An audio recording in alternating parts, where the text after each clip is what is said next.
안녕하세요. 카멜레온 디자인입니다. 저희가 이제 유튜브를 시작을 하게 됐습니다. 카멜레온 디자인에 굉장히 많은 포트폴리오가 있어서 어떤 내용으로 소개를 해드릴까 좀 고민을 많이 했는데, 저희가 그동안 많이 좀 사랑받았던 프로젝트들 중에서 일단 선별해서 좀 소개를 하면 좋겠다. 사실 지금 현재도 저희가 많은 프로젝트를 진행하고 있고, 현재 시점에서 좋아하실 만한 그런 프로젝트들도 굉장히 많아서 소개해드릴 수 있었지만, 19년도에 진행했던 사당동 제1아파트를 소개해드린 이유는 당시에 저희가 이 프로젝트를 인스타그램이라든지 블로그에 소개해드렸을 때 많은 분들이 정말 좋아해 주셨어요. 저희도 왜 이렇게 이 현장을 이렇게 좋아해 주시지? 좀 의아하기도 했고, 이 부분들이 분명히 저희가 추구하는 구조 변경, 동선도 있겠지만 이 분위기 자체를 굉장히 좋아해 주시지 않을까 싶어서 이 프로젝트가 애정도 많이 있고, 그리고 오래 지났지만 지금도 많이 좋아해 주시고 계셔서 이 현장을 소개해드리면 좋겠다 해서 제일 먼저 이렇게 소개를 해드리게 됐습니다. 복도식 아파트를 갖고 있는 이 사당동 제1아파트의 특징을 잘 좀 설명해 드리려고 해요. 이 내용들을 하나씩 좀 보면서 카멜레온 디자인은 무슨 생각을 갖고 이 인테리어를 진행을 했으며 어떻게 결과물로 나왔는지, 이런 것들을 좀 말씀을 좀 드려보고자 합니다. 사당동 제1아파트는 사당동 내에서도 정말 오래된 아파트 중에 하나고, 특히 전형적인 복도식 아파트, 그리고 평형은 딱 하나로만 되어 있는 걸로 제가 기억을 하고 있습니다. 20평대 초반은 결혼하신 지 얼마 안 되신 분들이 많이 선택하는 평형대인데, 복도를 이루고 있고, 그리고 들어와서 좁은 현관이 있고, 이제 이런 구조예요. 지금 공사 전 사진을 이렇게 살펴보면 현관이 굉장히 좁아요.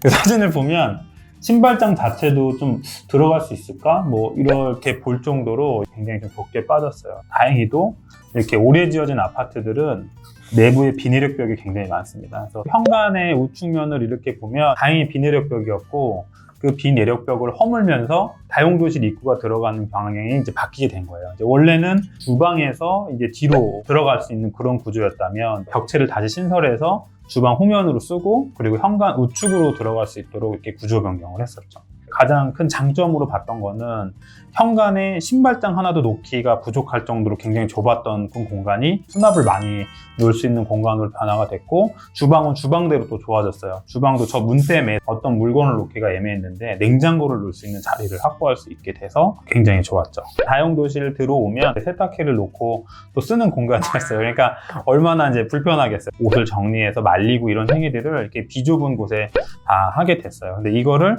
저희는 이제 공사를 통해서 세탁기 냉온수 배수 배관도 다 다른 곳으로 이설을 해줬죠. 그래서 이 공간이 이렇게 현관의 구조 변경으로 동선과 생활이 굉장히 편안해졌다. 카멜레온 디자인에서 항상 추구하는, 보여지는 것도 중요하지만 이제 나아지는 환경이 이제 제일 핵심인 것 같아요. 현관에서 이제 중문을 열고 들어오면 주방의 모습이 이제 보입니다. 주방 공사 전 사진도 이렇게 좀 살펴보면 되게 굉장히 열악해요. 되게 보면은 이제 압구정동, 그리고 여의도, 그러면 이런 사당동 제1아파트 같은 이렇게 정말 70년대, 80년대 지어진 아파트들이 특히 심합니다. 그래서 사진을 보면 수리가 전혀 한 번도 안 하는 것 같은 그런 주방이었었어요. 이쪽이 굉장히 열악하다는 걸 공사 전 사진을 보실 수 있고, 그리고 주방 좌측에 보면 푸른색으로 보여져 있는 이 벽체가 허물 수 있는 벽이었어요. 이 부분을 헐어서 디귿자 형태의 이제 주방을 구현할 수 있게 설계가 됐습니다. 특징을 좀 살펴보면 아까 말씀드렸던 다용도실이 막으면서 냉장고를 그 자리에 배치를 해주고, 그리고 디귿자 구성을 하면서 조리대 공간도 굉장히 넓어지고, 개수대 위치도 이제 변경이 됐죠. 그리고 살짝 이제 곡선을 줘서 이제 파티션이 안쪽에 살짝 감아 들어가게 좀 더 그 부드러운 느낌? 그리고 큰 특이사항으로는 천정에 공간이 거의 없어요. 콘크리트 벽에서 바로 시작을 하는데, 천정에 대한 공사도 다시 진행을 하면서 같이 모양을 맞춰서 디자인을 이제 하게 됐습니다.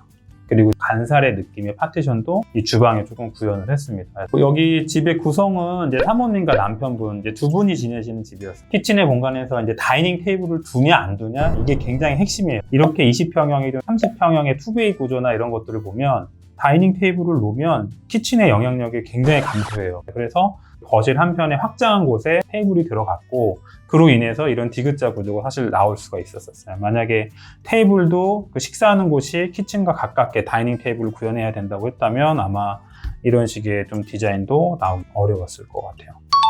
거실 부분도 살펴보도록 하겠습니다. 보시면 아까 말씀드렸듯이 같은 집이라고 상상하기 어려워요. 왜냐하면 이 지금 비내력 벽이 그대로 존재하고 안에 이제 미닫이 문까지 존재하다 보니까 거실과 주방이 아예 나눠진 느낌인데, 이 거실 구현할 때 비내력 벽 모듈을 철거해서 이제 진행을 했고, 초반에 언급 안 드렸는데 이 집은 전체 난방 공사를 했어요. 바닥을 모두 다 드러내고 엑셀 파이프를 시공을 하고 분배기를 신설하고 거실의 확장까지 좀 진행이 됐습니다. 우수관이 있고 세월의 흔적이 그대로 있었는데 모든 공사를 통해서 이렇게 변화를 가져가게 됐어요.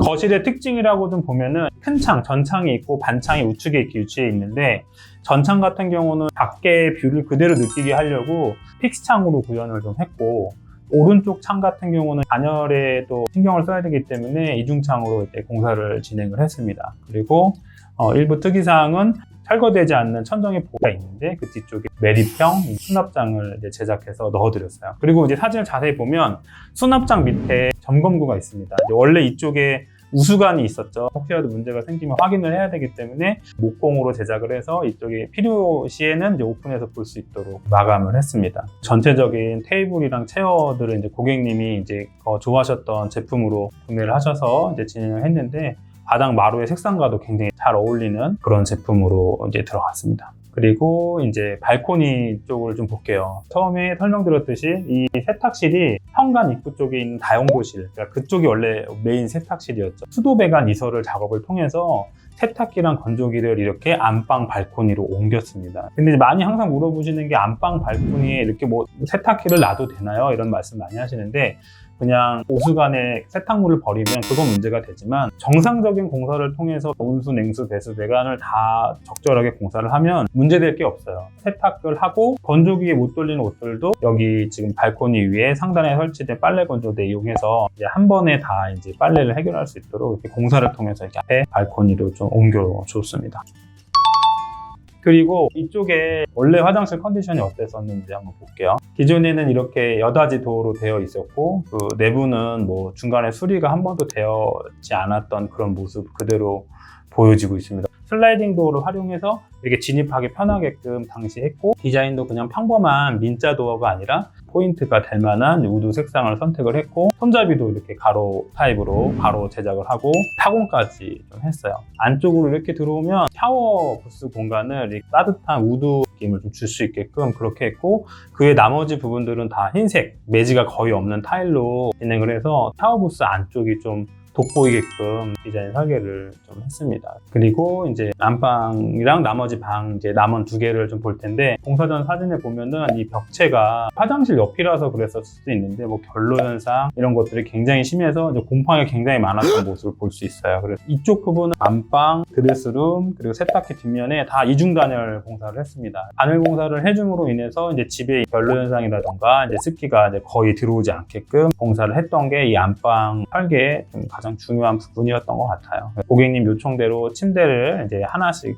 두 개를 좀 배치해서 주무실 때 숙면을 취하실 수 있도록 편안하게 쉬실 수 있도록 세팅이 됐고, 그리고 드레스룸도 이제 들어오면 두 분의 수납을 해결할 수 있는 수납장, 그리고 스타일러 이렇게 배치가 됐습니다. 이렇게 사당동 제1아파트 프로젝트에 대한 설명은 다 드렸어요. 마무리로 좀 몇 가지를 좀 더 설명을 좀 드리자면, 이 사당동 제1아파트 복도식 아파트를 구성하고 있는 20평, 30평대가 굉장히 많은데, 30평형도 이런 복도식 아파트는 사이즈만 커졌지 거의 동일한 구조를 가지고 있습니다. 여기서 좀 핵심적인 부분은 비내력 벽을 최대한 활용해서 공간의 구조를 좀 변경해 주는 거, 그리고 열악한 조건에 단열 공사를 제대로 좀 공사를 해줘서 결로 현상을 좀 잡아주는 거. 특히 이제 시스템 에어컨에도 활용도도 굉장히 좋아요. 사당동 제1아파트는 시스템 에어컨이 되어 있지는 않지만 이런 좁은 평형대, 그리고 오래 지어졌던 아파트들을 반영을 하면 훨씬 더 공간 활용을 할 수가 있습니다. 그래서 이런 부분들 좀 신경 써서 봐주시면 좋을 것 같아요. 오늘은 여기까지 이 정도 좀 설명을 좀 드리고, 다음에는 또 다른 타입의 프로젝트들을 계속해서 소개해 드릴 수 있도록 하겠습니다. 감사합니다.